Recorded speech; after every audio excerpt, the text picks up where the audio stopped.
வச்சா மாறல அந்த கதை பாதியில் முடிஞ்சு போனதையா தேரல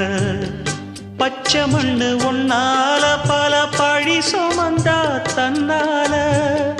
பாவம் பழி முன்னால வந்து படருதையா தன்னால கஷ்டத்தை மட்டும் தூக்கி சுமக்கும் கன்னி இவதா சின்ன மகதா உத்தமி ரத்தினந்தா இங்கே மானமுள்ள பொண்ணு ஒண்ண மனந்துடிக்க விட்டாக